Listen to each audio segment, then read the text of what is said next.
do white men join groups like the Patriot Front, where they think that white European descendants are the rightful owners of America, and they want their culture to control America, and everyone else is treated as an outsider? Here's the thing.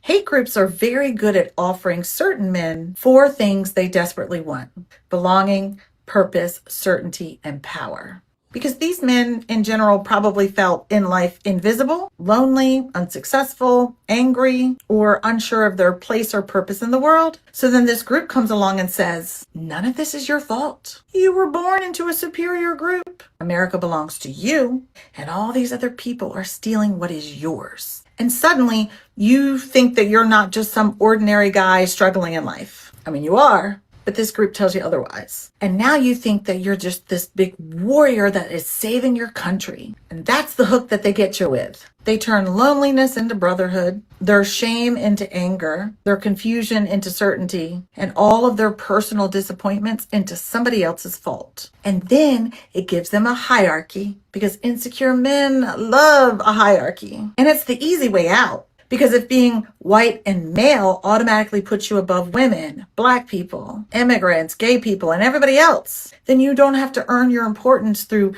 character, wisdom, kindness, or achievement. You receive status simply for being born. In essence, they're just big bullies. They like the idea that they can push somebody beneath them so that they feel taller and more important. But somebody with an actual healthy identity doesn't require someone else to be inferior to them. And white supremacy is not strength. It's weakness. They borrow their self-esteem from some imaginary hierarchy, and then they just dress it up as patriotism. But it's not.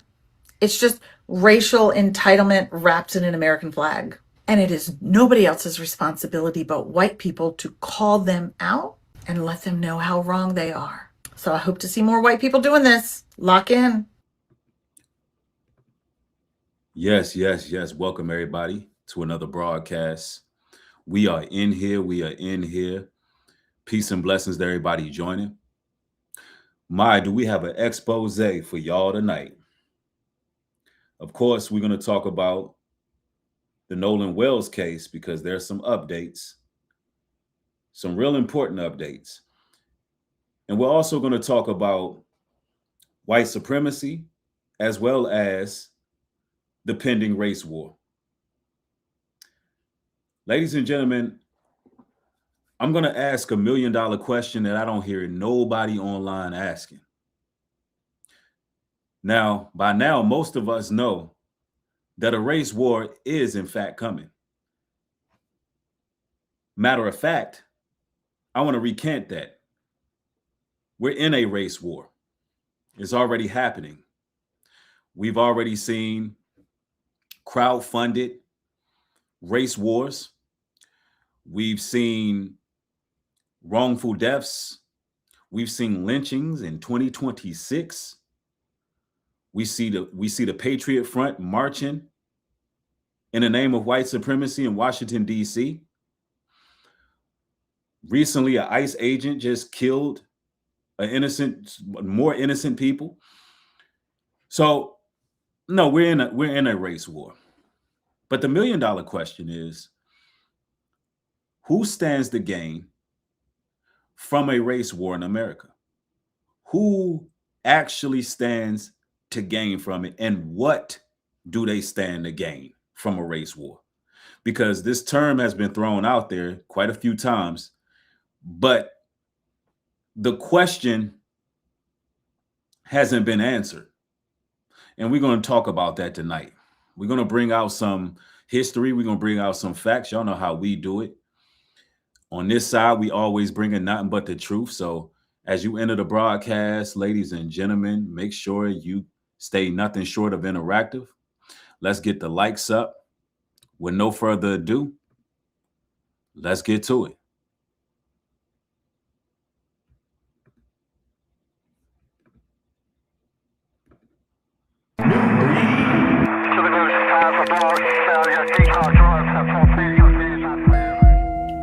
They working against us. They hate our souls.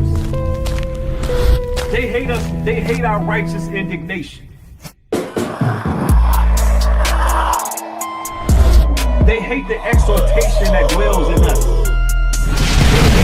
They hate our love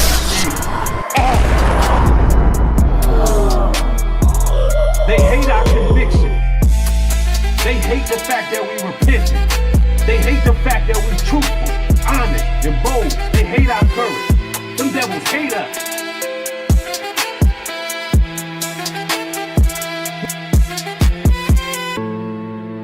We're not finna line ourselves up with these weirdos and freaks, but these weirdos and freaks.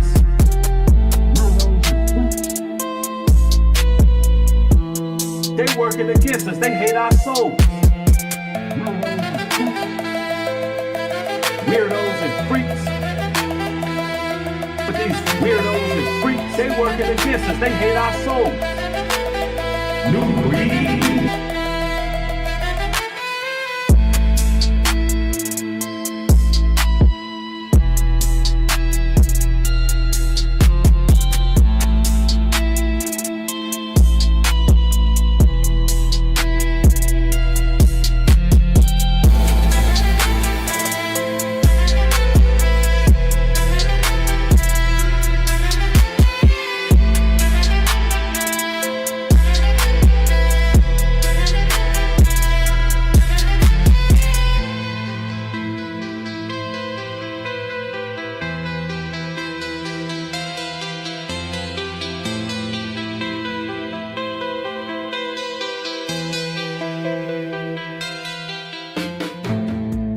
Ephesians 6:10.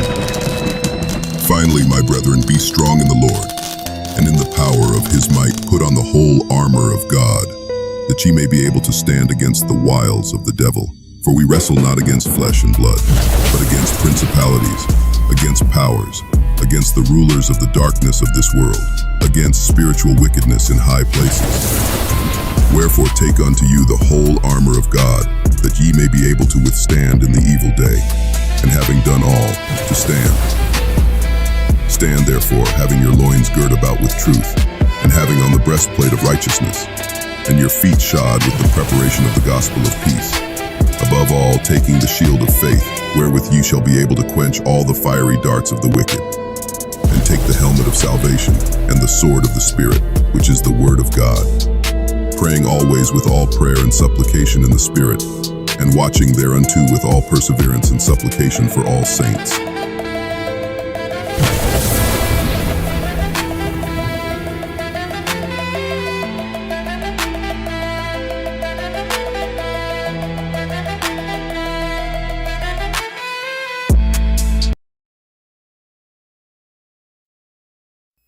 Liberation, praying that we never fall off. Revelation, living in a time so dark. Gotta face it, show these blood suckers our hearts. You better keep it moving, show them who you are. Like you lost another one. No more counting losses, it's back to business. My nervous system went through the trenches. Been hyper vigilant, hard predicaments. Righteous path, but I got my skeletons. Transcending through the self-affliction.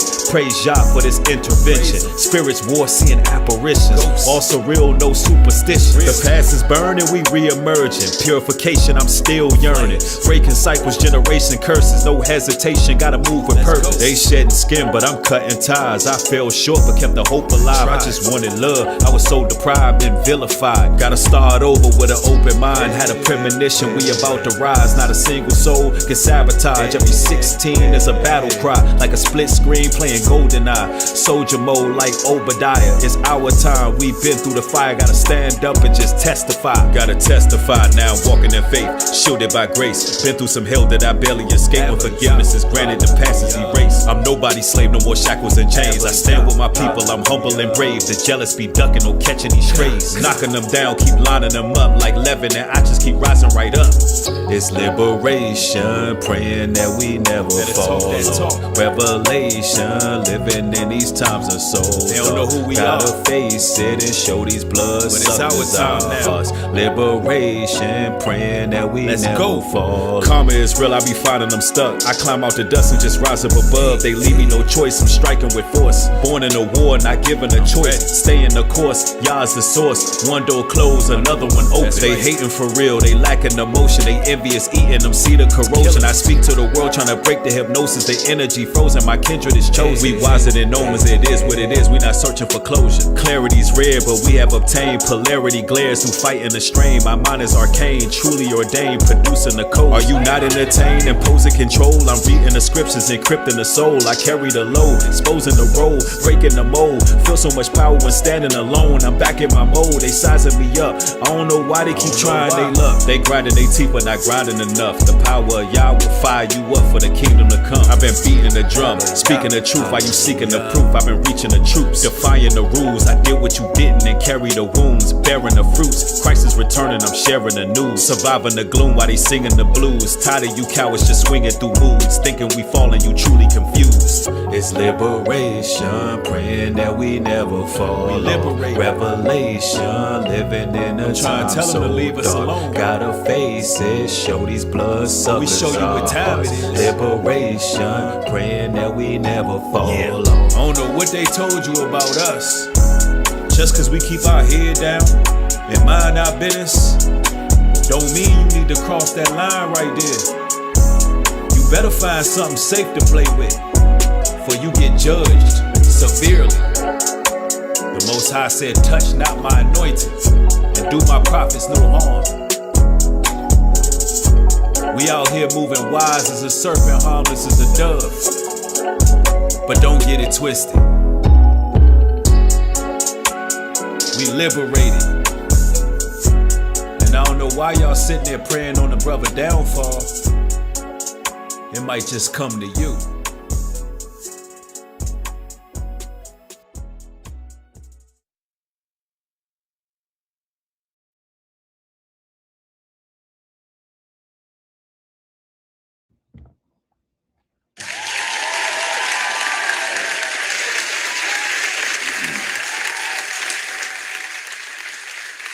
You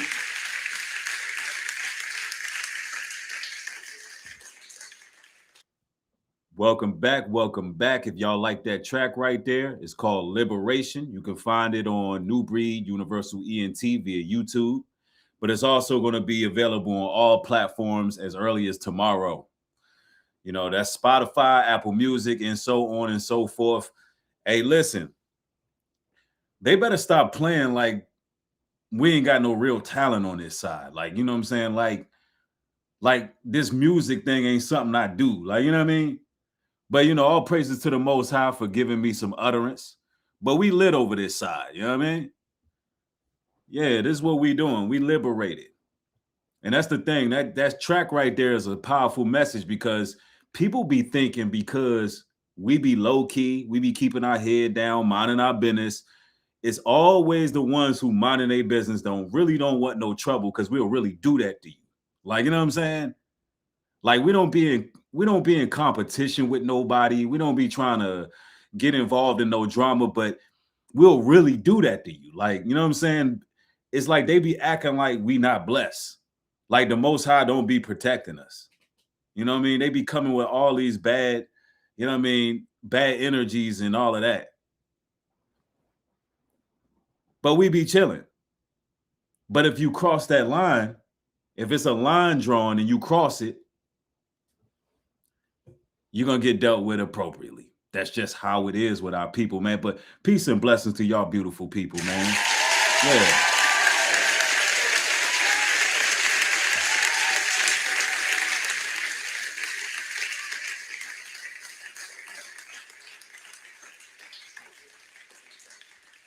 Listen, tonight we're about to really create problems in the kingdom of darkness. They're going to be pissed off. We're going to ruffle some feathers. We're going to bring some history. We're going to let the truth be known. We're going to cry loud and spare not, like we always do. I see you brothers and sisters rolling in. Y'all make sure y'all are very interactive tonight. We're going to need y'all to share the material. We're going to need y'all to get the likes up, because I've been gone for a day. And you can't miss a day on YouTube. They'll throw you all the way out the algorithm. You miss one day.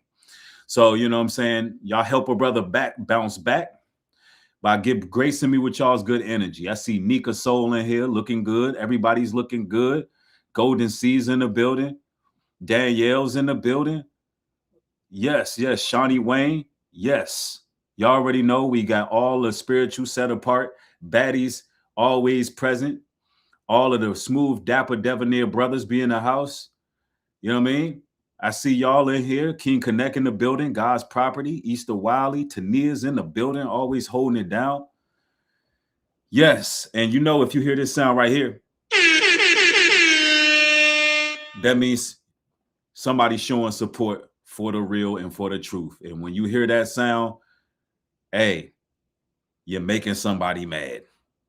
You're making all the pocket watchers, tethers, tether adjacents, white supremacists, Uncle Ruckuses, Sambos. You're making them all mad every time y'all support. They hate when we support each other. It really grinds their gears. It pisses them off real bad. They be going through conniptions and they can't sleep at night when they see us coming together, supporting each other. Oh, they hate it. So listen, get your comment highlighted, show your support. All right. Now, we got some things to discuss, man. This Nolan Wells case. Every time I think I can walk away and not speak on it no more comes out. You know, Nolan Wells was a ritual killing, without a shot of a doubt. It was a ritual killing. It was a blood sacrifice. And we really got to uncover what truly happened to Nolan. But not only that, we got to understand where this country is headed because of this current racial climate and how it's going to develop. And we got to get into it, man. I'm not going to be too long-winded. Of course, I got some sources that I want to take you all to regarding the case as well as regarding white supremacy and who stands to gain from an all-out race war. Who and what will they gain? That's the $1 million question a lot of people not asking, but we're going to answer that tonight. So stick around for that, ladies and gentlemen. Let's get to it.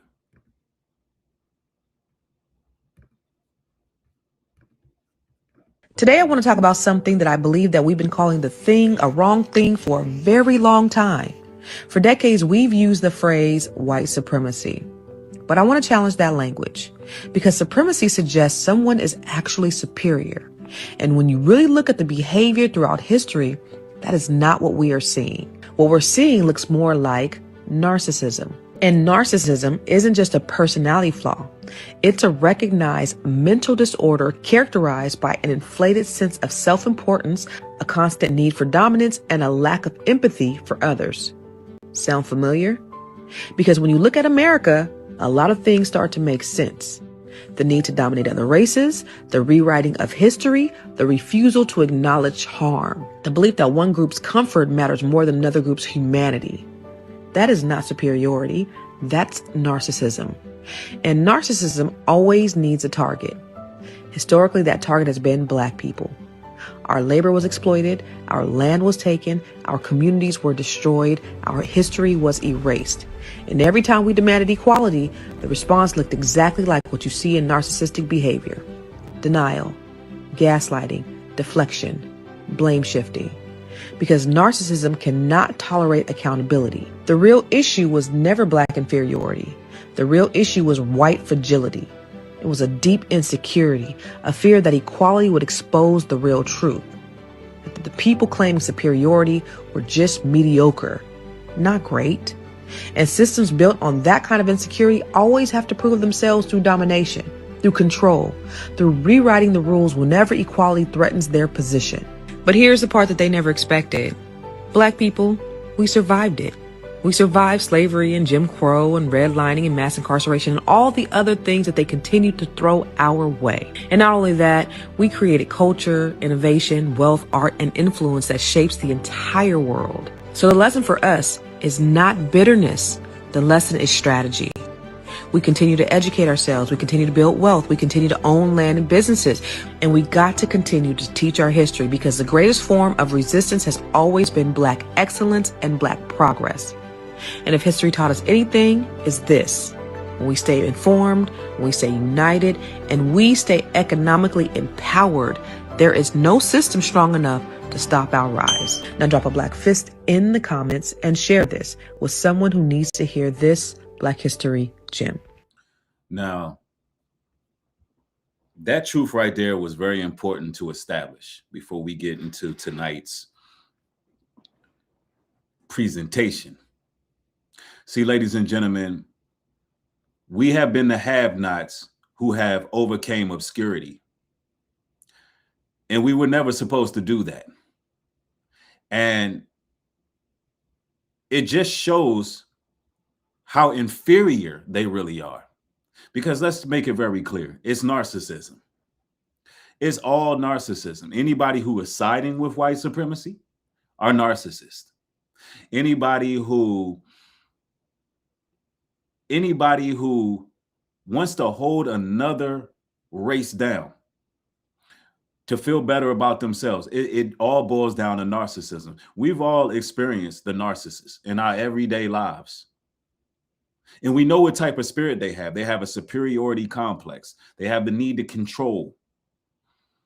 They have the need to belittle, galvanize.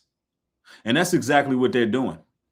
They're trying to gaslight us into a war that we don't need to fight because divine intervention will be made manifest. The same thing, the same experiences that we've had with narcissistic people was training for what's coming, ladies and gentlemen. That's what I want you to know. That's why you cannot fall for the gaslighting. You got to ignore these demonic narcissists. I'm telling you, ignore them. They feed off of energy and attention. Now that we know how their minds work, we understand why they're dumb out and they start chimping out, shooting up cookouts when they see us having a good time. They're really mad we're not worried about them. They get upset that they're a non-factor in our lives, that we can still learn, grow, succeed, thrive, overcome without them. And see, the house of cards is crumbling in America because we don't believe in Democrats or Republicans anymore. We're breaking free to the point where there's going to come a time we're going to solely rely on ourselves. So what do they stand? So what do they have to do now? They have to start a race war. Now, why would they start a race war? What would they gain from that, Breed? We hear you say that all the time. Well, first of all, they're going to gain greater government authority. See, during periods of major unrest, governments have always historically expanded emergency powers. I'm talking about martial law. They're going to increase surveillance using a race war. Now they can deploy additional law enforcement or even just military resources in general. They get to take new security measures in the country. And sometimes these actions are temporary, but the goal is to make them permanent. It's about power. It's about control. All right. So let's get to it, because they are definitely pushing for a race war. White people, I decided to choose violence this morning. You see, I stitched a video yesterday where a man claimed that black people, making up 13% of the population, actually make up half of the problems in America. I pointed out a few things like serial killers, child rapists, and mass shootings, and never got a response, which isn't very surprising. But I also figured I would go ahead and throw this out there. Here are the number of arrests from the FBI's website based on demographic. White people, if you're talking about this and you're claiming that black people are the problem, you need to shut the fuck up. White people, I decided to choose violence this morning. You see, I stitched a video yesterday where a man... See, listen, these are the criminals. Anybody teaching you otherwise is going against what's factual. These are the criminals. See, ladies and gentlemen, they're the ones walking around with no swag. They rapey as hell. They don't got no kind of sauce whatsoever. They're angry at the world. Their women are afraid of them. They're the ones running. They're the weirdos and creeps and freaks and weirdos, and they're attracted to minors. They're the minor attracted people who never keep a truce, never keep an agreement. They can't be trusted. Everywhere they go, they pillage and they destroy. This is why the Bible says Esau will be the end of the world and Jacob got next. See, we got next.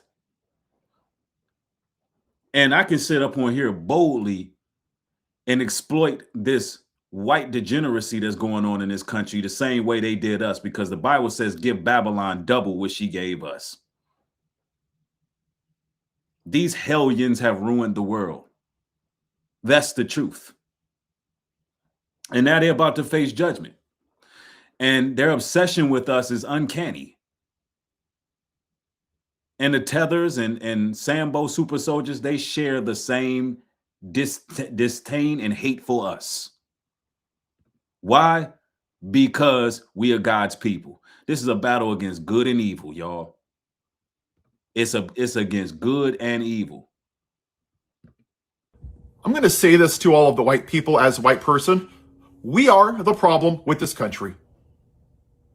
We have been the problem since day one. Since we designed this country to benefit white people. Beating black people, lynching black people, tearing out the fetuses, using babies as alligator bait, paying Charleston to beat our slaves, to whip them and put salt in their wounds by the day. Segregation, Jim Crow, the genocide of Native Americans, the Trail of Tears, Asians in internment camps, because how dare an Asian come to America? We have to put them in camps because we have to make sure America stays white. Stealing the land from Mexico, stealing the land from the Native Americans, stealing black people on the Middle Passage. Most of you people don't even know what the hell it is or how many people died or about the bull sharks that follow the ships because you don't care about actual history. Oh, hey, let's just take Hawaii. Let's go steal it from King Kamehameha. Hey, while we're at it in this great Christian nation, we're going to say that, you know what? We're a Christian nation made in the image of God. But we're just going to design it to benefit white people. Yeah, a black person's only worth 3/5 of a person. They can't vote. They don't have rights. They're not even a citizen until 100-something years later. Women? Nah. They just need to make us more white babies and fold our underwear and clean our socks and make us dinner and just serve the man. That's their job. We're not going to let them vote till the early 1900s, till the women's suffrage movement. Let's look at the Catholic Church. How many thousands of young men have abused and molested little boys? Oh, look, white people, white men. The Baptist Church. Decades they covered up sexual assault. White men. Gun violence. 98% are men. The vast majority men, white men, U.S. citizens. I know it's shocking, not drag queens, not gay people, not transgenders. White men. Nothing to see here. January 6th. Whiny little children with micro penises. Mediocre white men didn't like the result of an election. And they felt so emboldened that they put a gallows up that they were going to hang the vice president of the United States, beat officers, crush their vertebrae, PTSD, brain damage, heart attacks. Hey, they're patriots, yeah, woohoo! But a black man has the audacity to kneel before the American flag. He's a son of a bitch. How dare him? May he burn in hell. But if you beat police officers, hey, you know what? No problem. The white man convicted felon child molester, he's going to pardon them because, you know, we're not racist at all. Every atrocity in this country has been white people. And I mean, it's just the truth. And right over here, we're the home of truth maxing. So if you're sensitive to the facts, then you're in the wrong place. You're in the wrong place. We're just going to tell it like it is. And right now, this country is in the height of racial tension because they can't control themselves. They're wild animals, brute beasts, as the scriptures describe them. They can't control themselves. And they out here crashing out every single day. And listen, right now, what you're seeing going on in America is really political consolidation. That's another reason why they're pushing a race war. They're trying to get rid of the two-party system. We're going to be ruled under tyranny. You know, fear often causes people to rally around leaders. So when you can get a land full of tension you're going to have people who rise up and promise safety and order. You know, political scientists call this the rally around. They call it the rally around the flag effect. Anytime crises increase, public support for the powers that be increases. So if you can create an environment that becomes like a purge, like one of the damn purge movies, then you know people are going to rally behind their leadership. They're going to be seeking someone to follow.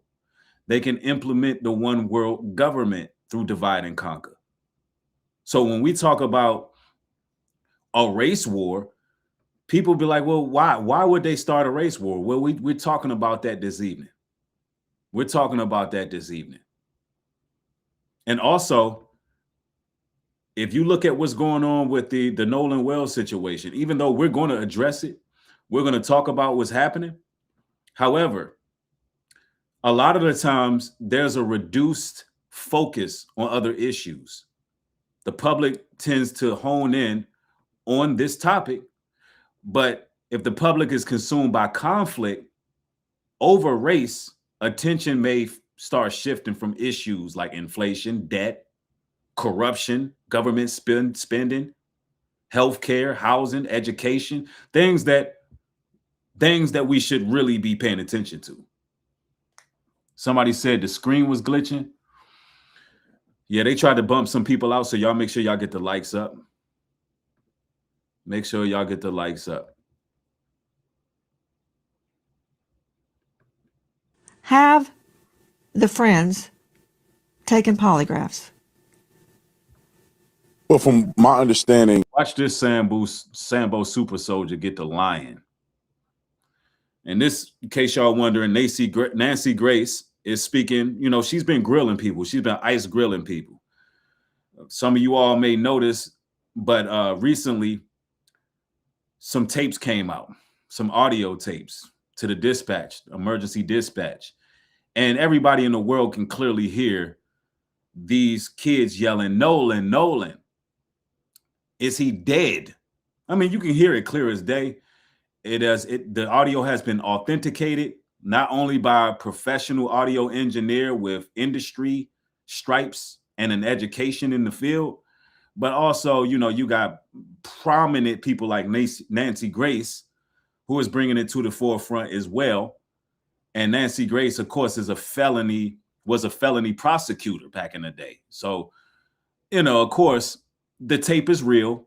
The audio is real. We heard what we heard. They murdered Nolan. And you got this Sambo super soldier by the name of Brandon Tatum, who is getting ice grilled by Nancy Grace about whether or not the friends, we're going to put that in quotation, of Nolan Wells took a polygraph. And I just want you to hear this bumbling lion fool, just to show you that the race war is just not black or white, because there's a lot of chocolate covered Edomites out there that are selling their soul and their ass for some peanuts and a good pat on the back from Mr. Charlie.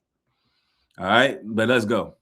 all but I believe one took a polygraph, and from what was told to me, that they all passed. And all of the ones that took a polygraph took one without a lawyer. And they cooperated with law enforcement. So from my understanding, everybody took a polygraph test. Why do you say that's from what you understand? Did they tell you they took a poly and passed?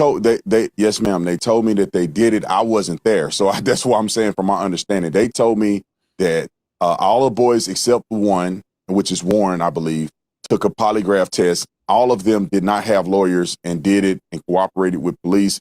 Warren also cooperated with police. I just believe he didn't take a lot to take the test, but Warren is the young man that I interviewed. So according to what they told me, they all took a lie detector test and passed. And it's an equivalent of a lie detector test. It's not a traditional lie detector test, but it's the same theology of trying to get to if a person is lying. I don't know the name of it. It's an equivalent of a lie detector test. It's a different methodology.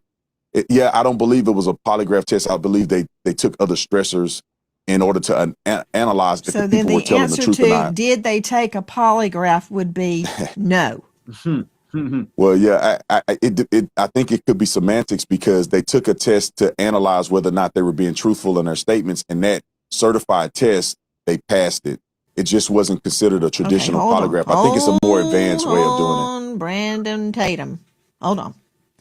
In a nutshell, Joe Scott, there is a difference between a polygraph, which measures all sorts of body signals. I mean, he was lying. A bleep, a bleep, bleep, bleep, a bleep, a bleep. That piggy was squealing, boy. And Nancy was ice grilling him. Oh, stuttering that. A bleep, bleep, bleep. Lying. I mean, all of this to protect white supremacy. I don't get it. Ah, man, listen. Nancy Grace is something else, boy. I didn't really get into her material until recently. Yo, that white lady, something else, boy. She'll sit up there and she got them big crazy looking ass eyes.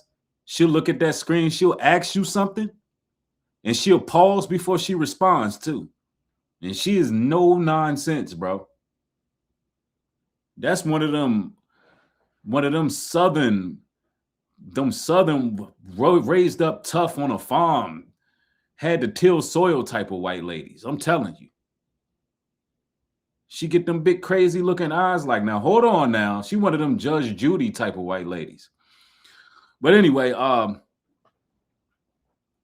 listen, man. Yeah, we welcome our allies. Nika Soul, she said something interesting in the chat. She says they're attacking Jeanette Brantley, now pulling up her charges from back in the day. Yeah, that's what tethers and white supremacists and all of them do. That's what they do. Like, try to disqualify her as if she still ain't go to school for engineering and she don't have industry hits as a sound engineer. So they're pulling up stuff that don't even matter. It don't matter. But that shows you how desperate they are. They're just desperate. Just desperate. Signals your sweat, your breathing, your heart, your blood pressure, all sorts of things, and an audio verification test. Have the friends taken polygraphs? Well, from my understanding, all but I believe. Yeah, he lying. But I just want to show you how bad they fight for. They fight for the white supremacy.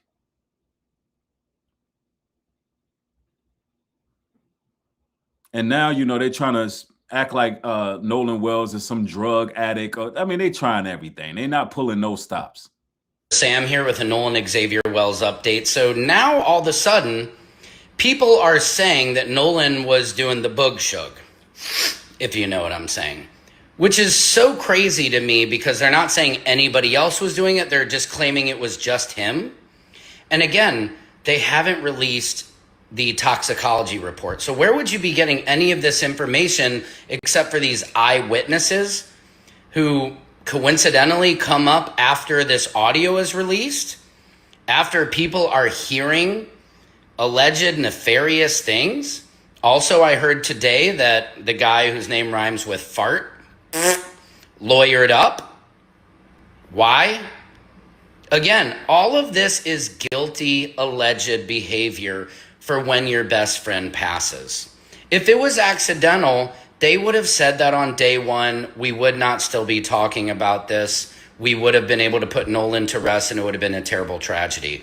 But the fact that now all of these friends, so-called friends, are lawyering up, they're saying that he was the one that was doing drugs. Like, I thought it was, the Coast Guard reported that he had heavy alcohol intake, according to these eyewitnesses. No toxicology report. Why would you make a definitive statement like that before the toxicology results were out so you could say for a fact that this was in his body? It's just deceptive. This narrative is being pushed by these legacy media networks to protect who? I don't know. I don't know why they would protect Mississippi when Mississippi is well known for its history, and she needs to take responsibility for what's going on. Look, if If this was a total accident, then come out and say that. Why do they have to hold this for the grand jury? Why are you holding back the autopsy? It's as simple as that. Mississippi, if you want to take the pressure off and have us take the gas and the foot off your neck, then just come out with the truth and let it be shown. But when you lawyer up and you're deceptive and then you accuse this poor, beautiful young man who lost his life of these things that you have no factual evidence for, it makes us angry. Secret Service Sam out Samson for president of the world. Sam here with. Yeah, you know, this is what it is, man. I'm gonna tell you, those guys was on that boat. They was doing the devil's dandruff.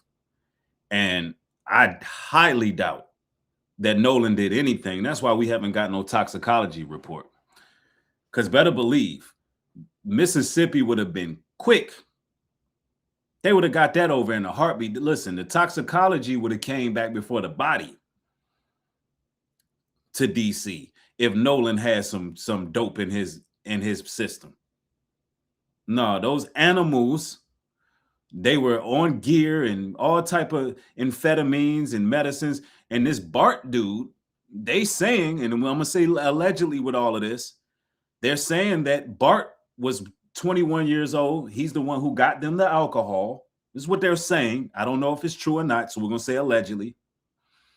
And that Bart's father works in the medical field, and Bart was actually getting other drugs, amphetamines and pills and uppers and downers and all of that from his dad.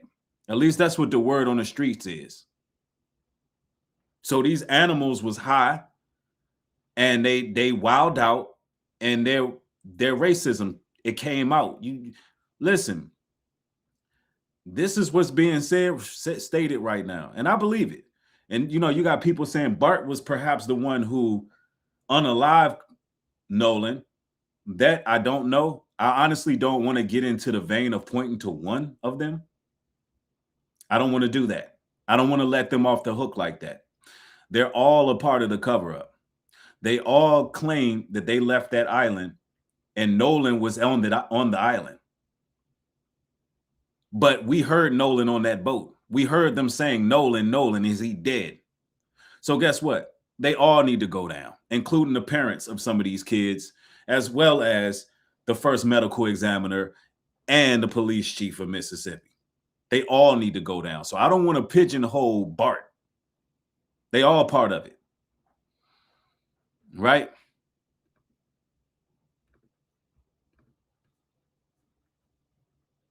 Telling you now. But guess what? Nolan Wells' family, they coming after these guys, man. Them boys ain't sleeping too well at night.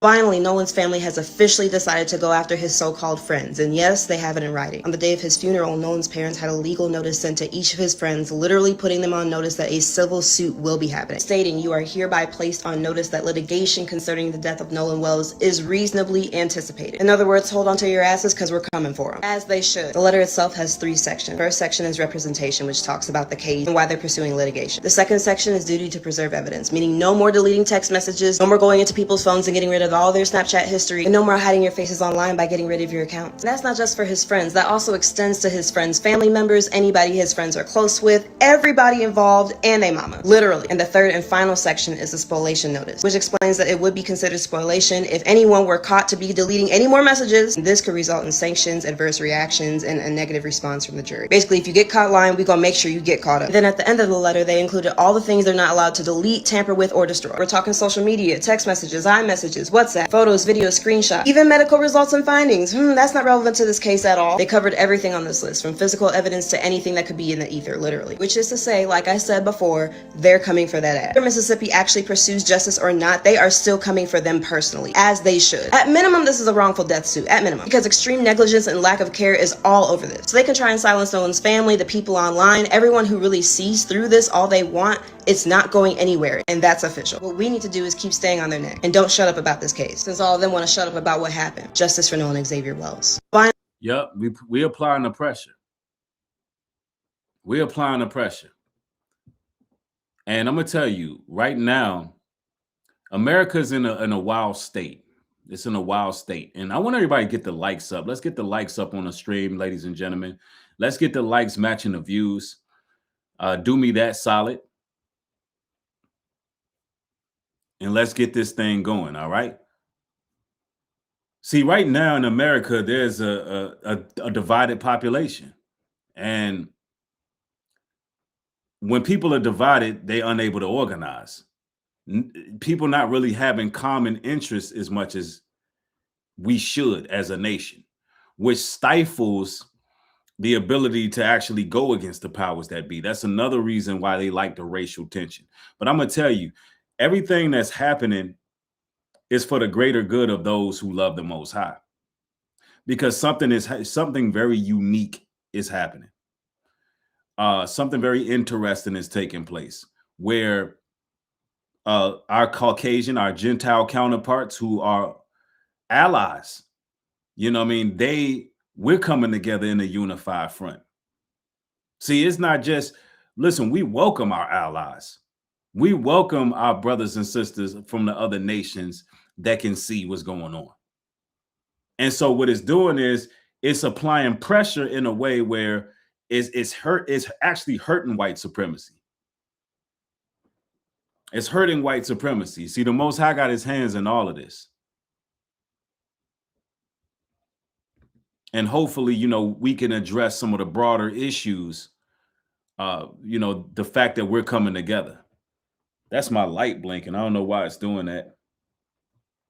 Absolutely. My Gentile counterparts are welcome.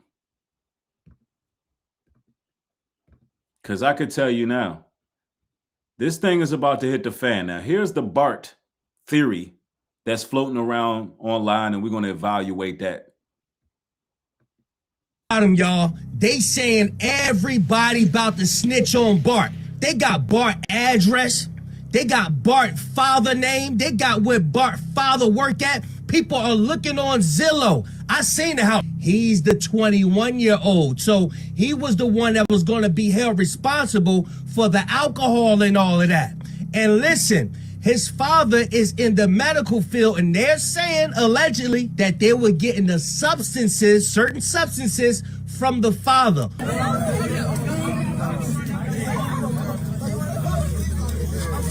we got that stance on.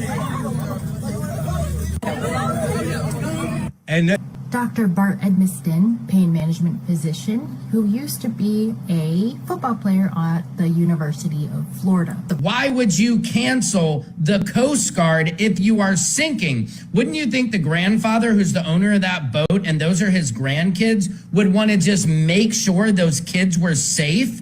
Why would you cancel the tow? This seems like an alibi phone call to me. Now, here's my take. If this video is authentic, it appears Nolan was trying to stop the fight, not start one. The new allegations against... Well, I don't want to hear the AI's opinion, but listen, this is a possibility of what took place. It really is. It really is. I'm telling you, America is about to go into some real trying times if these guys are not prosecuted. Mississippi gonna be burning for real. The insurrection spirit in our people are rising up. I'm telling you. And we got to dig a little bit more on that, because I can see where this is headed. I can truly see where this is headed.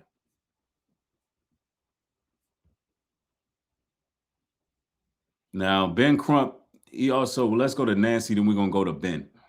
Hate, racial hate is being stirred. The pot is being stirred, and people are coming out. I looked at my Twitter the other day. I wish I hadn't. With the worst slurs. They're not, usually people will try to hide it. They're putting it in writing. It's just anger and hate, and is boiled up in the form of this case. And I pray to God that we will get justice regardless, notwithstanding all the hate. I don't know where it's coming from. I can't identify with that. But I can tell you this, we're not letting go till we have an answer. Hate, racial hate is being stirred. The pot is being stirred, and people are coming out. I looked at my Twitter the other day. I wish I hadn't. I'm telling you, the racial tension is brewing in this country. And see, in some sectors, there's going to be a lot of economic opportunities.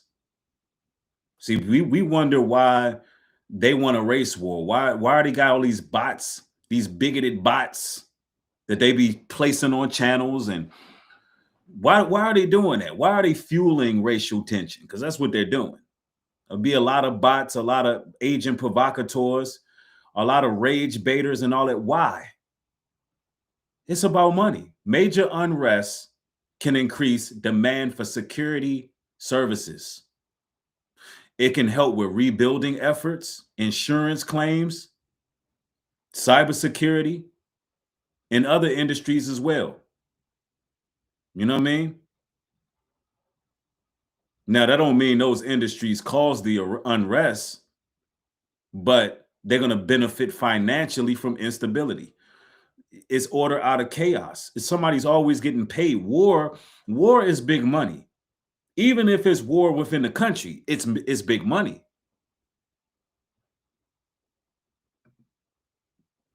You know, people start to get advantages over their foreign rivals. Because if you look at America, right, geopolitically, its competitors could benefit if the country becomes internally divided. You know, countries that we ally with, like Israel, for example, they can benefit off our divide. You know, it's less, when things are less politically stable, there's going to be more focus on domestic conflicts. Then all these internalized affairs become something that people can exploit. So, you know, you got to understand, these billionaires have sold America out. What's going on, brother? I see Inside the Nation. Brother Abaya in the building. What's going on, fam? It's good to see you, my brother. But, you know, they could stand a lot to gain from a race war in America. And they are, and you know, listen, it's already in motion. It's already happening. They can use narrative control. See, in highly polarized environments, people, they get consumed with the news, and it can disrupt their existing beliefs as well. You know, that makes it easier for political actors like Donald Trump to gain some level of power. They're going to look for leadership when this thing hit the fan. And I'm telling you, all of the race traders and all that, they're going to have it real bad, man. Activists and investigators said they were told the same thing, that Nolan was found face down, fully clothed. And so I said that is significant to us, because if that's true, then when did he put on his shirt? All the photographs we saw in the videos, he was shirtless with just swimming trunks on. And so we were saying, who knows when he put on the shirt? Somebody knows something. People know something about why Nolan Wells is dead. Activists and investigators said they were told the same thing, that Nolan was found face down, fully clothed. See, ladies and gentlemen, if you haven't seen the movie Spoonful of Chocolate, I need y'all to watch that. It's really showing what perhaps happened to Nolan, man. These people like to hide evidence. The coroners be crooked. The medical examiners be crooked. They be organ harvesting. You know, Nolan Wells' death was a blood sacrifice. Yep, let me see. Somebody shares Obadiah. What's up, Ghost Dog? Obadiah 1:15. For the day of the Lord is near upon all the heathens. As thou hast done it, shall be done unto thee. Thou shalt reward upon thine own head. Wow. Man, that's a body blow, right? That's a powerhouse scripture right there. Goodness gracious. So listen, the scripture's already telling you what's about to happen to Esau. They about to get what's coming to him. Tracy Henry coming through with the support. Uh-oh. Look, she about to start making them mad, Tracy Henry always coming through with the support. Listen, ladies and gentlemen, if you viewing this broadcast and you getting edified, you're learning something, you're enjoying yourself, show some support. You know, I'm seeing the same couple names that's showing some support. Nah, I'm not feeling that. Keep, keep the ministry going, keep the show going, keep the work going. All right. But shout out to Tracy. She's showing some love. I appreciate you.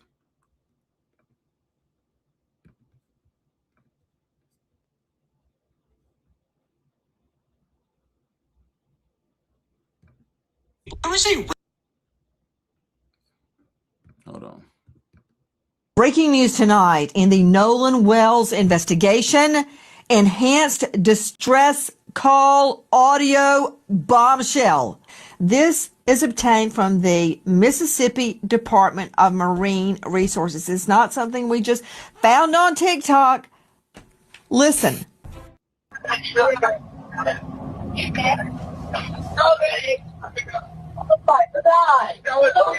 Detail assistance, Vicky speaking. How can I help you?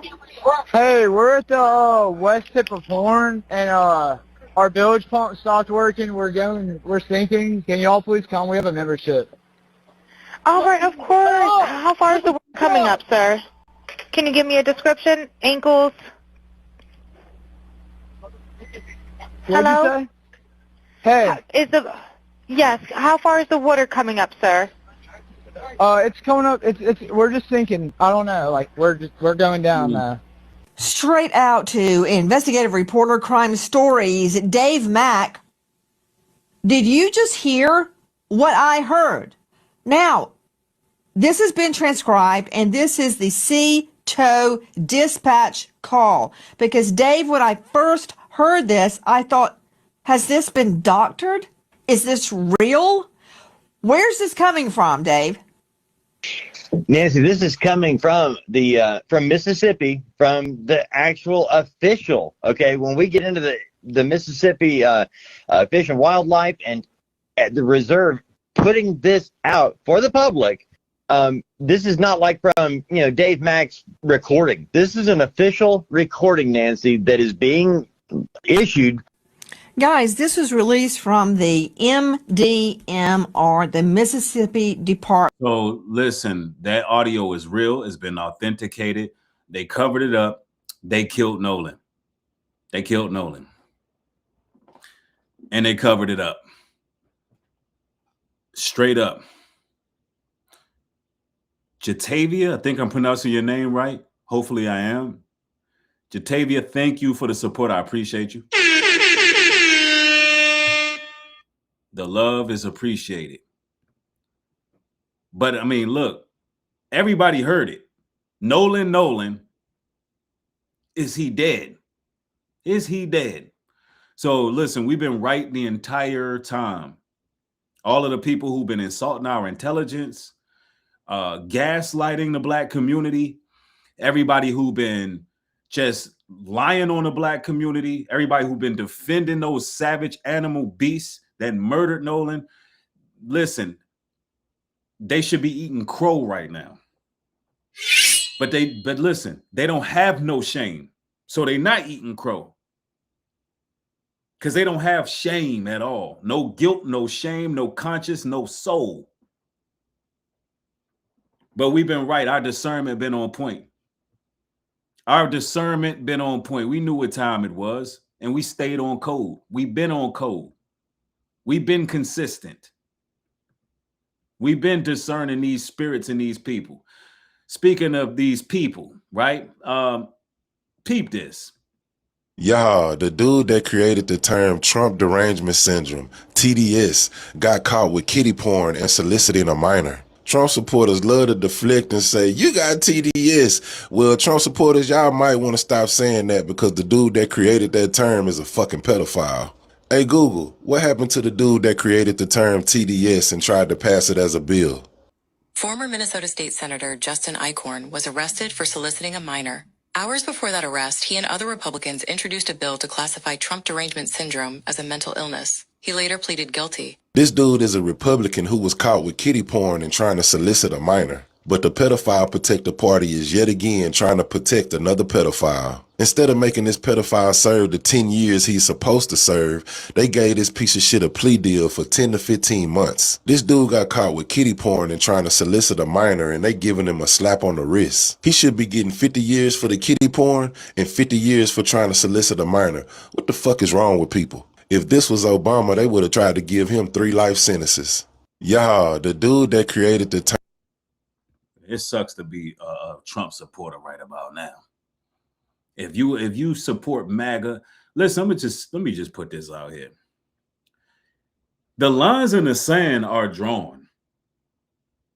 Like, it is clear as day who on demon time and who not.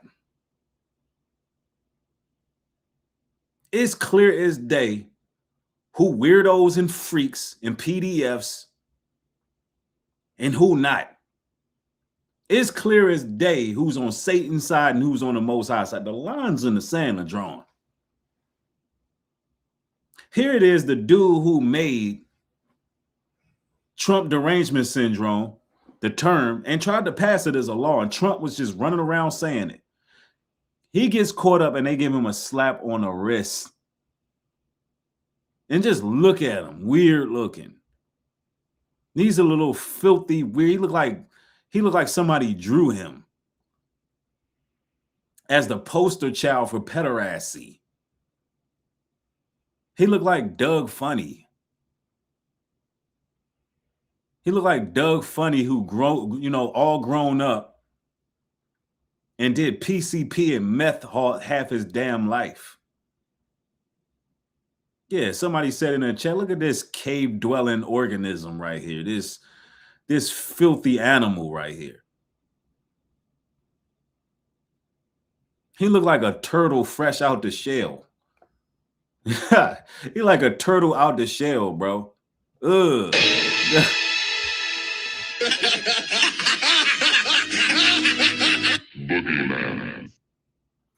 It's like, where did he crawl from? I mean, these are the people that come from the ninth layer of hell and get to make their way into the White House next to the president. These creepy crawlers.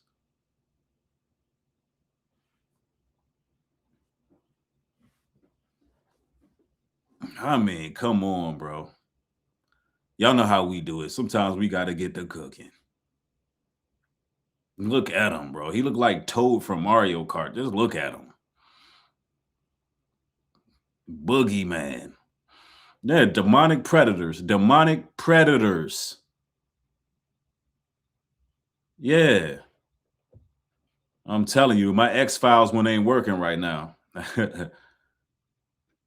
But they want to just keep pointing to black degeneracy. No, these people, listen, this is the thing about it. When it comes to white degeneracy, you don't see people calling this out, but we're going to talk about it, man. We're going to talk about it. He just looked musty. A musty demonic predator.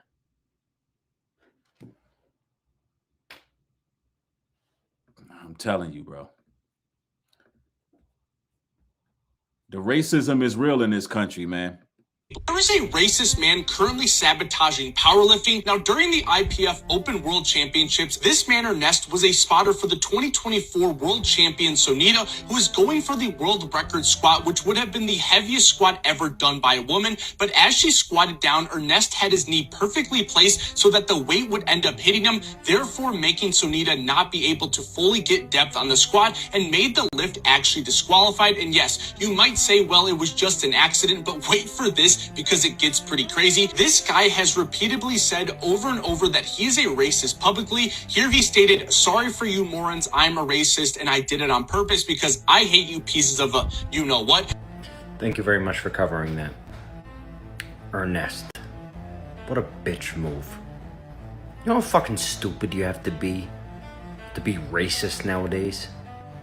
What, you couldn't lift it?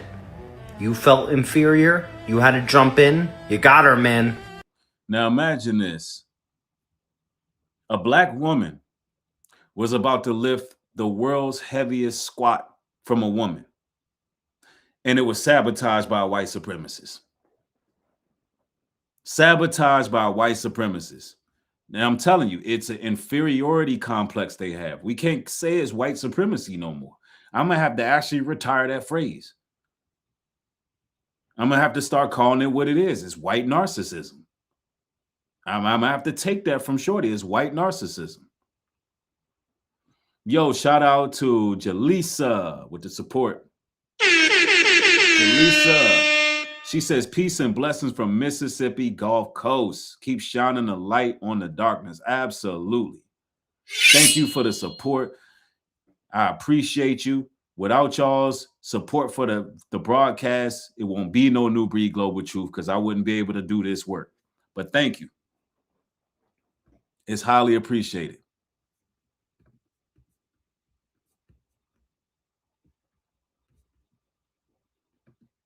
Morning and wait till you hear this shit. Got a story to tell, story time. But first, this boy in Mississippi, here's some pictures that's come out. Remember he had the three YT friends? Look at these pictures. They got sick and tired. I'm not saying they did nothing. I'm just saying they're sick and tired. We ain't letting them take our women no more. That's over with, I'm telling y'all. My YT boys are waking up. I'm speaking faith. All across the nation, you're going to see this happen. White men being white men again. They're not letting y'all take their women anymore. Isn't that interesting? So your answer to white women being attracted to black men is to kill black men who date white women? Your answer isn't to be better men. No, your answer is to harm and hurt other people because your white women aren't attracted to you. I wonder why they don't want y'all. I mean, why on earth would they not want such manly men who threaten other men because they're intimidated by the fact that their women like them? I told y'all Remington wasn't the only one. And I warned you that this is exactly how these white men think. And I know it is because I grew up in a house filled with them. That's what happens when you're a biracial child. You see exactly who they are. We know firsthand how evil these white men are. Good morning and wait till you hear this shit. I mean, listen. The reason why their women are gravitating towards other nations is because they are freaking petrified of them. Let's keep it 1,000. They are absolutely horrified of them. When you look at the statistics, the data, and the numbers, and they try to project criminality on us, no, they don't feel safe with them. Now, I'm going to say this. I believe it's time for people to really be cautious. Be cautious out here, because if they're making declarations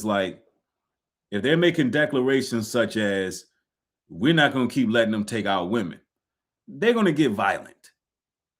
And sometimes, as a man, you got to ask yourself, is the juice worth the squeeze? You got to think about where you live. You got to think about your environment. And you have to have situational awareness. I'm not here to tell anybody who they should and shouldn't deal with, but I'm going to be honest with y'all. It's a dangerous time in history right now. It's a dangerous time. So you gotta know where you're at in life. You gotta know what community you live in. Be watchful, because somebody's always lurking. These devils are always lurking. They're always watching. This is war. This is war. And in war, you're gonna have people who are clocking. Straight up. Somebody says, Lucky Donna says there was a YT man who killed his wife and 6 kids because he got caught cheating. Wow. Because he got caught. That's crazy work. And ladies and gentlemen, let's get them likes up. Let's get the likes up. Let's try to get over 1,000 people in the stream. I know why we don't have it. I took off a day, and I also got to get back to doing some uploads and getting this motion going. But I got a lot going on. So, but show y'all support. Yeah, it's war out here, man.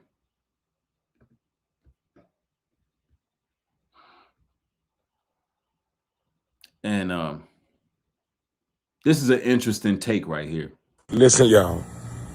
I think they should just take this case completely out of the state of Mississippi, because long as it's in Mississippi, it's going to be hard for that family to get the justice they deserve. Listen, y'all. I think they should. Okay, I thought that was a little bit longer, but I agree. That's why I think it may be some other type of justice that go down. I'm not lying. The way this case has dragged on, and having all these so-called friends of Nolan going on all these podcasts and whatnot, I don't see them really dealing with this appropriately in Mississippi. It's the last thing I can say nigga without getting shot. 1, 2, 3, nigga! Now this is Deputy Slayball. These are the type of people they like to hire for law enforcement. This guy beat and tased the black woman because he ordered her to take her breast out so she can take a picture of it. Now I made a video asking why gang members don't beef with white supremacy. And one of the comments under my video was white supremacy doesn't exist. I can't believe this shit. Say nigga without getting shot. 1, 2, 3, nigga! I wonder what would entice an individual like this to work for Portage County Sheriff's Office. It wouldn't be the mentality the sheriff himself promotes, would it? This is definitely the type of behavior that the sheriff of that department promotes. This is Sheriff Bruce Zachowski. This is the type of things he promotes on his Facebook. Y'all notice those 3 Ks? Or I'm bugging. Here he is on his free time at some kind of rally. I wonder what kind of rally that is. Woman was no criminal. She was a college student, a college track star at that, brought championships home for her college. She was visiting her sister, and there was no reason for this cop to physically assault her, sexually assault her, and then tase her after that.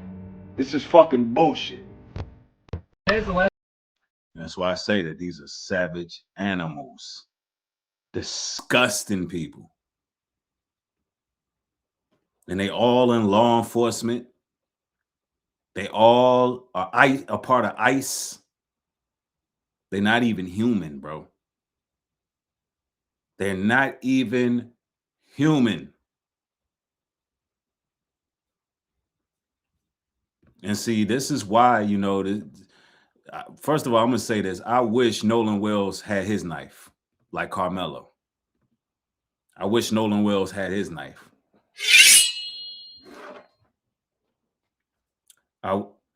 If this could be done all over again, all of those other teenagers will be laying on that beach, and Nolan will be back home. And we just have to get that brother a new case. And you know what? I'm gonna tell y'all this too. Like Carmelo, we're gonna get Carmelo out. We're gonna get Carmelo out. He's gonna get a new trial. It ain't over. It ain't over, because the way we choosing to fight back now is different than before. We're not marching, we're not protesting. We actually putting our money where our mouth is. We're actually supporting causes. When we get to supporting our interests, then it's a real problem. Yeah, these are some Freemasonic devils.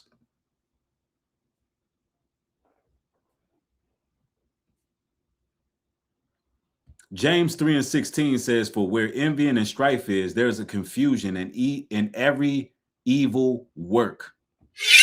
It's envy. It's in their souls. Where envy and strife is, every evil work is there. You can look at this guy. That's a demon. That's not a human being. Satan envied the Most High, and that brought sin into the world. That was the great fall. Envy is all envy. That's why I tell you, brothers and sisters, look out for anybody who uses the word envy around you. Oh, I envy you. And you think they joking. No, they're not joking. Envy is strong. All manners of evil can come out of somebody being envious.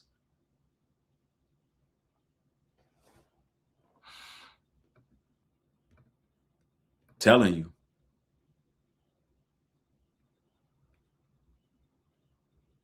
Now, I want y'all to see this because Mississippi's, I don't know who she is, but she's got some high-ranking position, and she's trying to do some damage control. A lot of information out there, and there is a heck of a lot of misinformation. This is the DA. I think she's like the head of the DA. And they put her up there to try to do damage control. Peep this. Out there. I simply want the community I serve to know that this investigation is being handled with the care, professionalism, and commitment to the truth that every family in Jackson County deserves. As we continue this important work, Nolan's family, his friends, and all who loved him remain in our. Yeah. She got that. A lot of information out. That whole interview, she was trying to come off graceful, like she really trying to seek justice. Nah. It should be some arrests made already. It should be arrests made already. Hold on, I'm gonna bring y'all to another. Let me bring this up. And y'all make sure y'all get the likes up on the broadcast.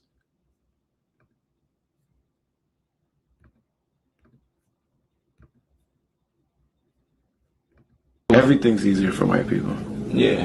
Being white makes everything easier. Literally. Yeah. There's not one aspect of life that I mean, except for being at the beach and being in the sun. Yeah. Well, being at the beach, yes. You know what I'm saying? Like, you can do shit at the beach that if a black person did it, you know what I mean? You know, your children can be at the beach flipping shit over and people are like, oh, it's crazy kids. Well, let some black kids be at the beach cutting up like that. These fucking welfare moms. You know what I'm saying? It's a different thing. The police come. You know, everything's easier as a white person. Even what I'm saying, there's even privilege in me speaking out. You know what I'm saying? Like, white people, it's just everything, you know? And so that's white people have always, as a group, you know, I'm generalizing, but that's what we're talking about, you know?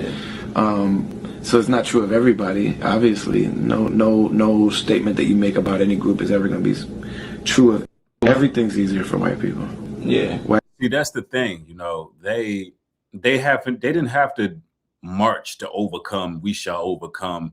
They didn't have to really put up a fight or any of that. They got everything through conquest, through destruction. They've been on a war path.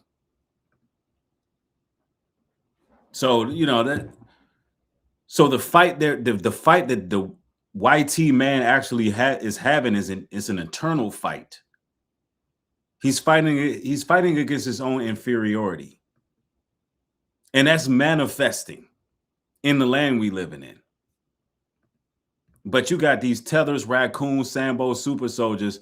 They want to make black men the problem. Y'all hear them. Always cooning and buffooning. And they're caping for somebody who already believes they're inferior.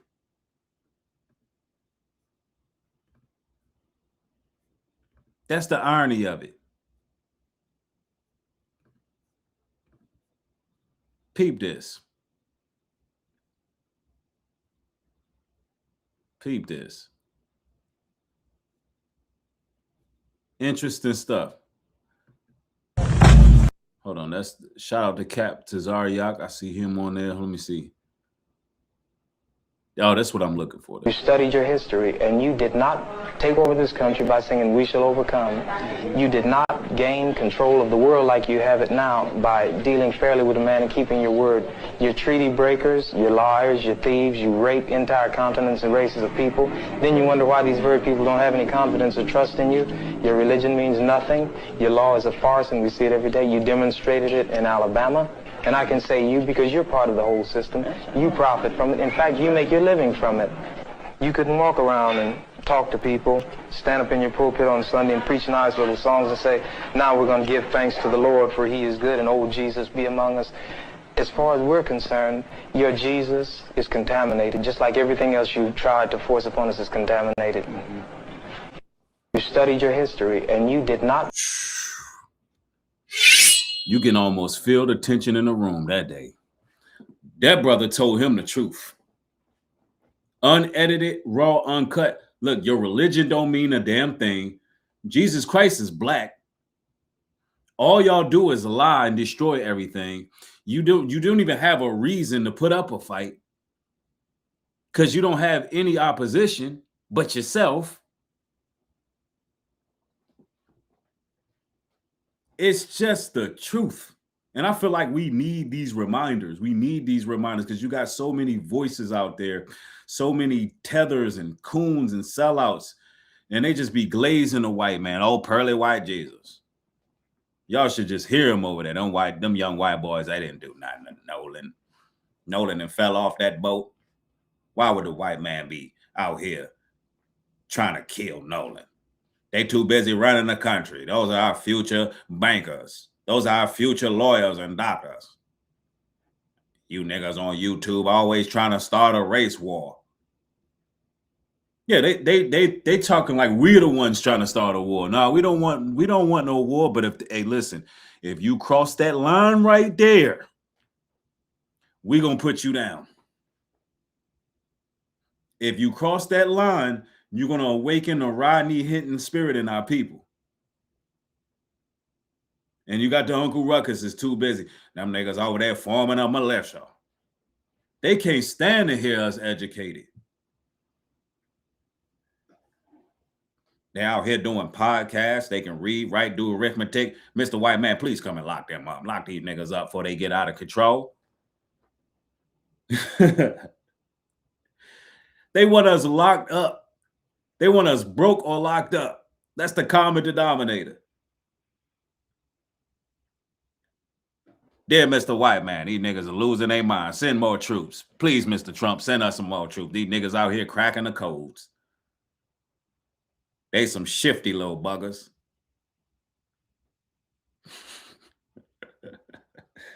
Them niggas get way too crafty. Boy, man, listen, man. Man, you gotta laugh it off sometimes, man, because listen.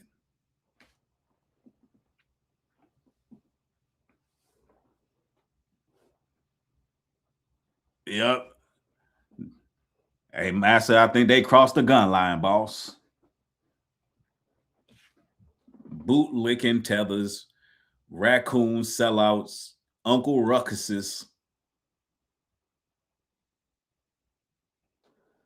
Mr. White Man, they just getting way too intelligent. Maybe you should get more fluoride in their toothpaste or something. I don't know what these niggas are doing. They got these niggas going to the gym and they eating healthy, whatever. I don't know what they doing, but they learning too much. That's how they be, bro. All to line themselves up with a failing nation.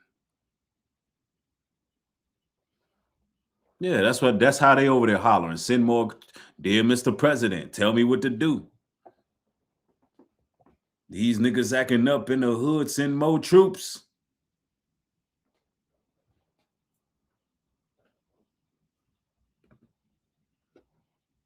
I'm telling you. I vote for a name change. We should stop calling it white supremacy and start calling it white narcissism. Oh, yeah. She right. Oh, by the way, every time Trump tweets America first, this is what he's talking about right here. Y'all see that? See, America first comes from something. Yeah. They was out there Sunday school. And then they would put on these robes. So when you hear somebody talking about America first, this is what it's about. That's some Klansman stuff. Know your history. Fascist stuff! Hold on. Today, I want to talk about something that I believe that we. Hold on now. I don't know what bothers me about this image. It's not just that you see a black woman standing alone. It's what that picture represents. Let me be crystal clear. Racism is evil. White supremacy is evil. There is no place for... He got music playing. I don't want to get hit with copyright, but... Proud Boys are freaking white supremacists. Neo-Nazis are too. And this president, who loves to coddle white supremacists, has decided that they should be given checks. The reasons that I pointed to those particular organizations is because you can go and read, I don't know how many articles, as Dr. Swain wants people to read up. I'm going to be clear. I've read my fair share of books. I do have my fair share of degrees. It is clear that neo-Nazis as well as Proud Boys joined in on January 6th. Yet this slush fund that they keep talking about is specifically to give them money. So how dare this majority sit here and try to lecture this organization about money? Now, we're not talking about tax-paying dollars as we are in that slush fund.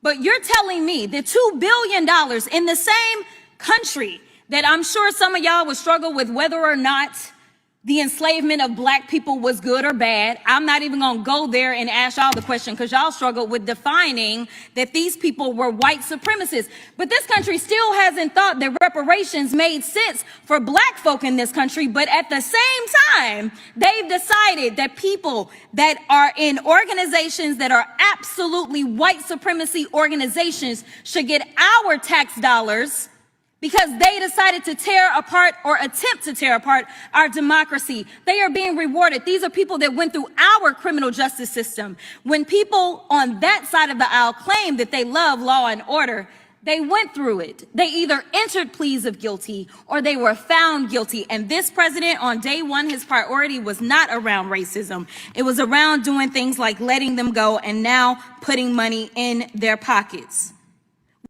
We haven't had one hearing on white supremacy.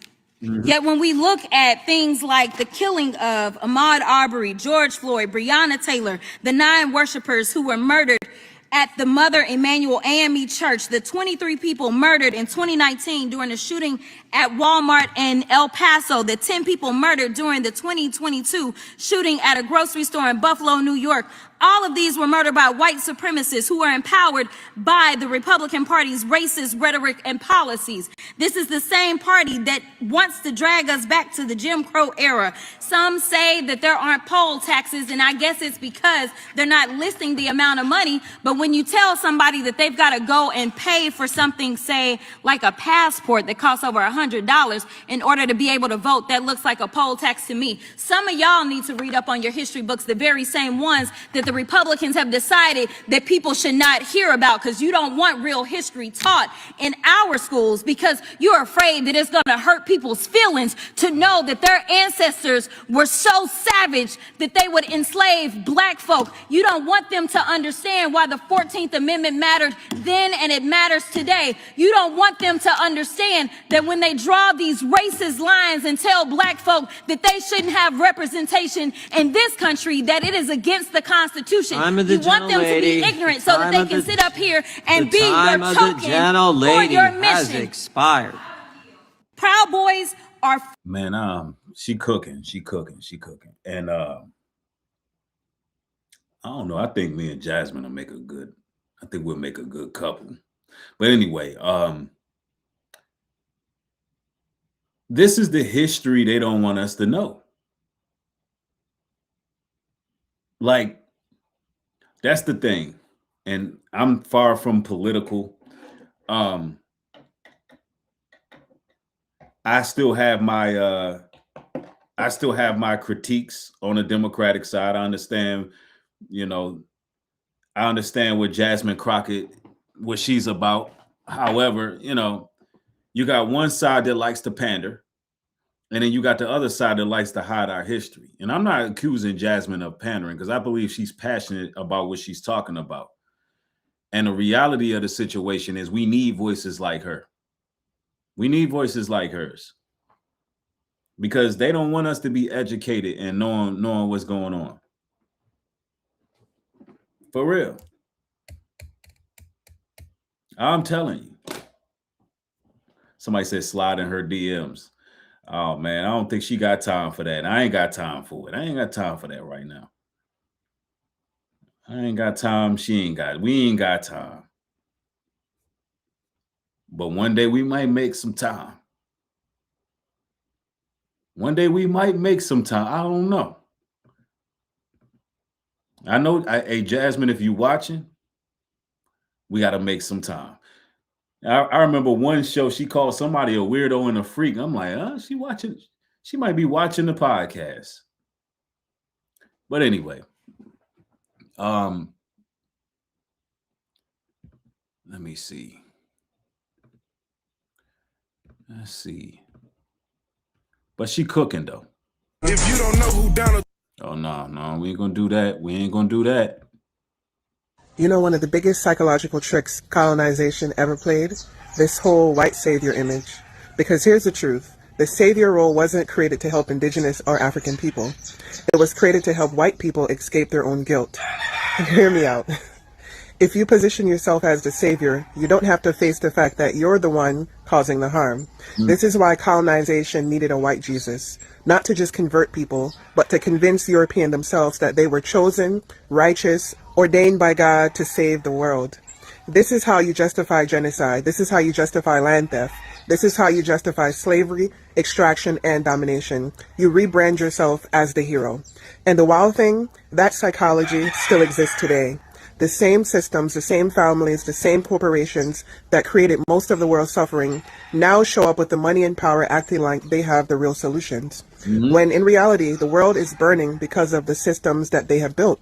It's the modern white savior complex, philanthropy, NGOs, charity, development, aid, and even environmental agendas still centering the same people who caused the damage. And it just keeps the same colonial story alive. We know better. We can fix it. We can fix your land. We can fix your people. Instead of acknowledging that indigenous, African, and ancestral cultures had the solutions all along, and the world collapsed when those systems were destroyed and not honored. So when we talk about decolonizing, healing, and liberation, we're not just talking about the past. We're talking about the stories that still run the world today. And until we dismantle this savior image, there can't be real accountability, real justice, or real change. Man, she just broke that down to a T. And they have this savior complex. And the tethers and the raccoons, they believe that they love when they turn Jesus white. They loved it. That's how much they hate us. And it'll be our own skin folk. Our own, they ain't our kinfolk, they just skin folk. But they love when they turn Christ white. Because they have self-hatred. Self-hatred. And look, on some real stuff, y'all.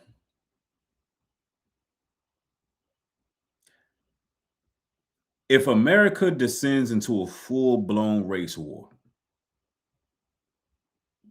what do we expect? How would this pan out in a way where you'll see them benefit? Think about it. Who would actually win in a race war?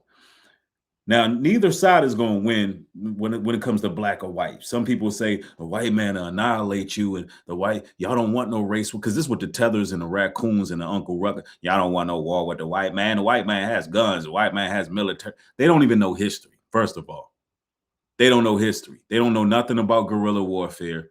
They don't know nothing about any of the revolts. They don't know nothing about the Baptist War. They don't know nothing about any of the insurrections down south that we had. They don't even understand that we've backed them out so many times. They don't know history, right? They don't know nothing about Nat Turner. They don't know nothing about the slave rebellions. They just talking. The raccoon, the white man will wipe y'all out. The white man is sufficient with his firearm. You niggas don't go to the rank. They don't know nothing, right? The truth is neither side would win, but somebody would win. Neither side will win in modern times, but somebody would win. And who would that be? Well, let's think about this. I like to think a lot, y'all. You strip away all the emotions, you strip away the politics, strip away the hashtags, all of the racist talking points. The smoke clears. Who would be standing up top? Because I could tell you who not winning. The white side, black side, Hispanic side. No. The average American is going to lose. History teaches us every time. Every major crisis creates opportunity for those who can reshape economies. It's a financial collapse transfer of wealth when a race war would take place. Political changes that balance the power would take place. And that's not a conspiracy. That's just history. Every empire, every kingdom, every civilization had moments where chaos became the doorway to something brand new. They believe it's on the dollar, order out of chaos. And sometimes whatever that new thing was, it brought freedom, especially for foundational Black Americans or, the Israelites. It brought freedom for us most of the time. And that would happen again. We would be free through the war. Other times it brought greater control. That's the increase of surveillance and martial law and all those kind of things. And we learned this from every empire, y'all. Rome, Babylon, Egypt. History just repeats itself. When you push society towards the edge, something is going to happen. Somebody's going to benefit on what happens. Now, don't let nobody try to clip what I'm saying and take everything out of context and try to make it like I'm trying to fuel a race war or push a race war. No, I'm just a realist who studies history, right? Somebody says, I've always loved my melanated DNA. We have power. Absolutely, absolutely.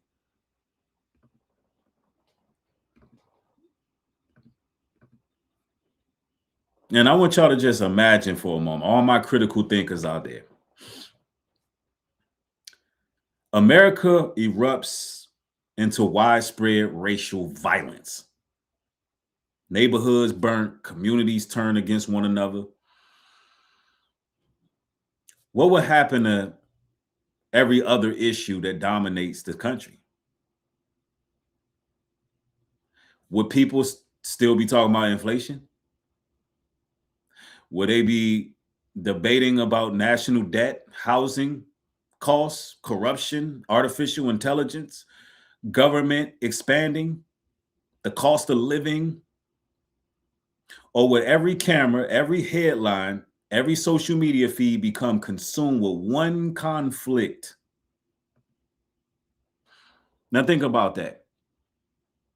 All of the satanic oligarchy, the Epstein class, they just get away with everything at that point. They would get away with everything at that point.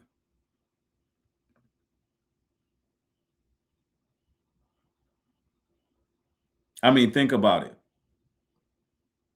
The phrase itself, divide and conquer, that's not something that's some conspiracy theorists invented. We didn't invent divide and conquer.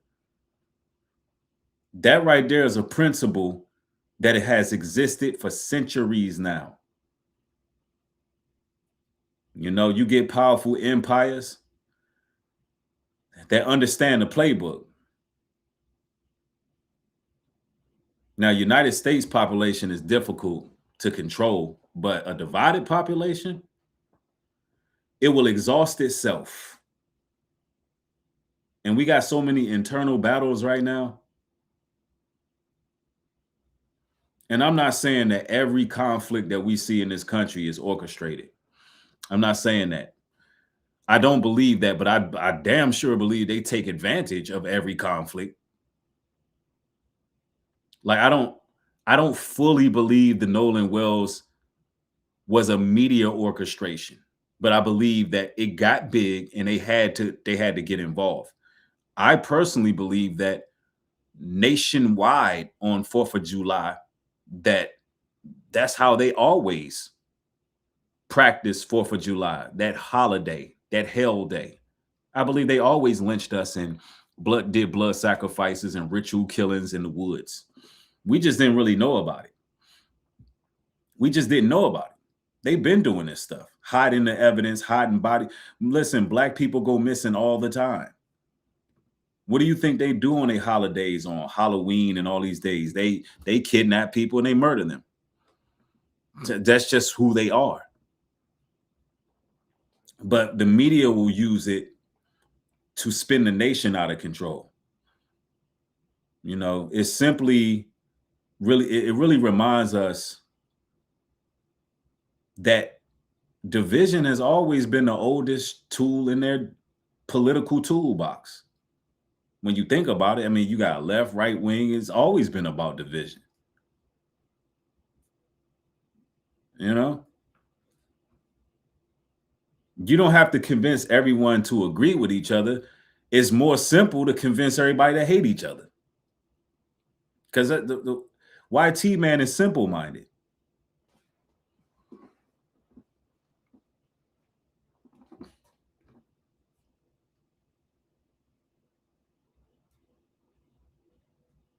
And look, y'all, let's be real honest about this world we living in. Every day, we're encouraged to see one another through different categories before we see each other as human beings these days. Everything becomes politicized to the point where you will know which political side somebody on based on what TV shows they watch, based on what news station they look at, based on, you know, whether they wearing a damn MAGA hat or not, right? Stuff like that. You see who's who.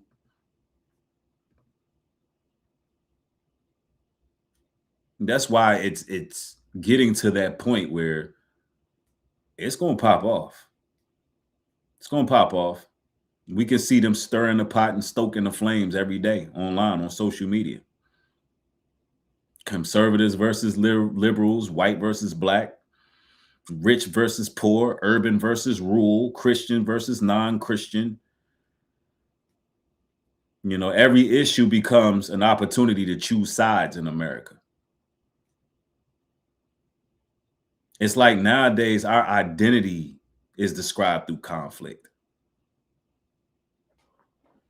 A lot of people can't even make a name for themselves without conflict. It's in the fiber of the American spirit.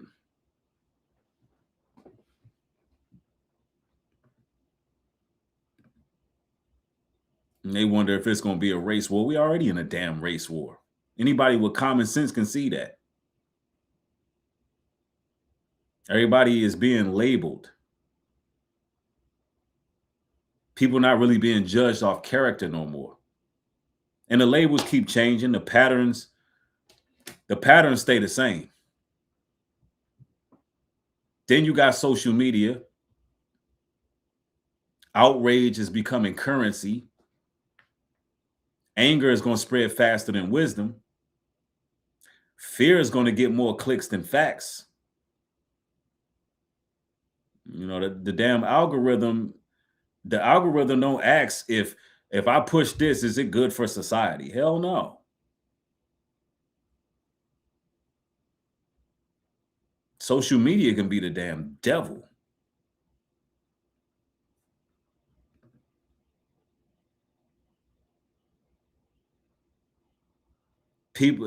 Social media pushes, does it keep the attention?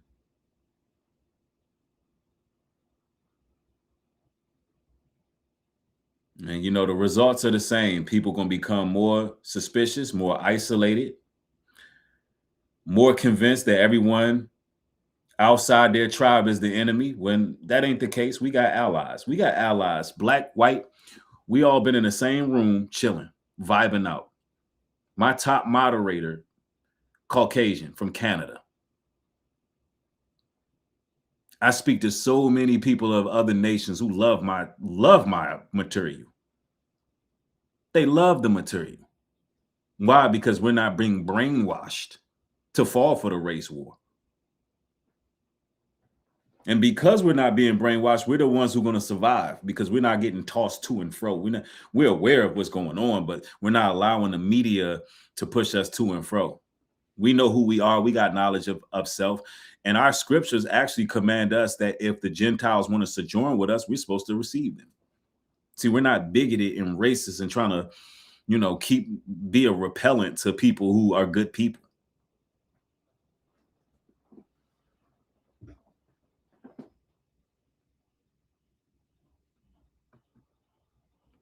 And so are they trying to push a race war? There's already a race war, but that even in wars back then, we had allies.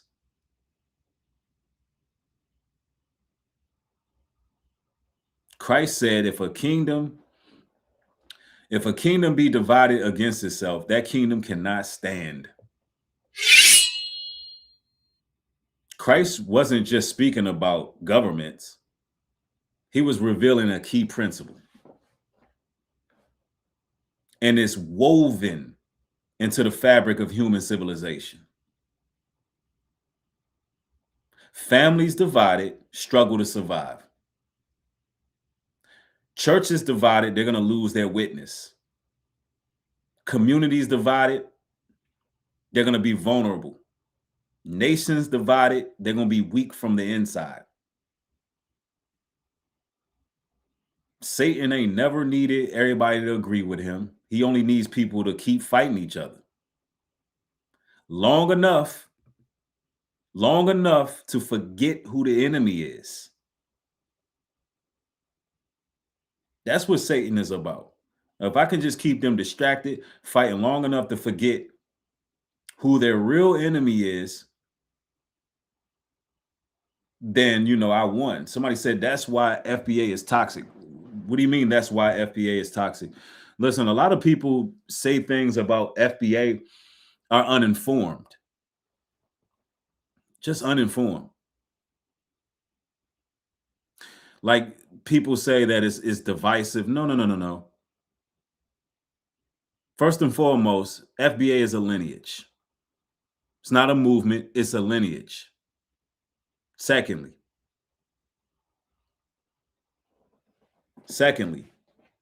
FBA has delineated. Foundational Black Americans have delineated. So anybody coming from the outside trying to exploit us can't exploit us. That is not divisive. That is protective. People always say, well, that causes no. That is called being protective of your lineage. That's not divisive.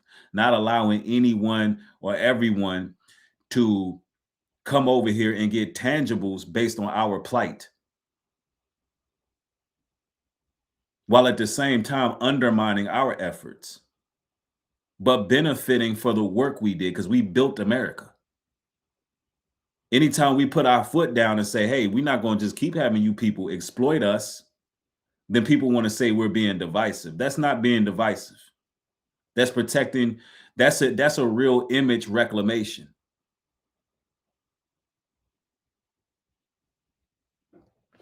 That's what we're about, an image reclamation. And it's been doing what it's supposed to do. Because now we can draw a line in the sand and we can see whose kinfolks are not, who really for the cause and who's not.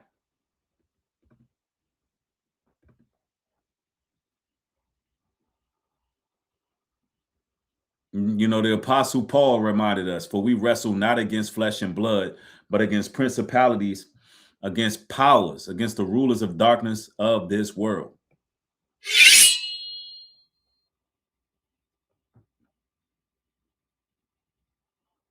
And you know something? Like that verse it's kind of challenged me for many years because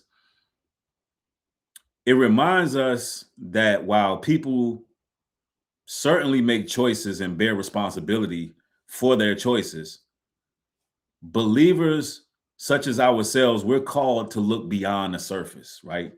We're called to look beyond what we see with the naked eye. We see the racial tension, we see the divide, we see the internalized racism, the infighting, we see all of it. But it's like something in us, we look a little bit deeper. We go to another level with it. And I believe that's what separates my particular platform from a lot of other platforms. Respect to them and their work, because what they do is what they do, and what I do is what I do. But I think that's what really separates us. And it's our focus that is really keeping this thing going, man. And if we pay attention,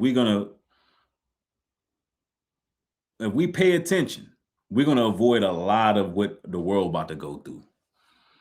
They're gonna go through some stuff in this war, man. I'm telling you.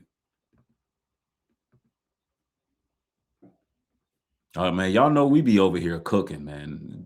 This is home of Truth Maxing, so we are maxing out right now. Home of Truth Maxing.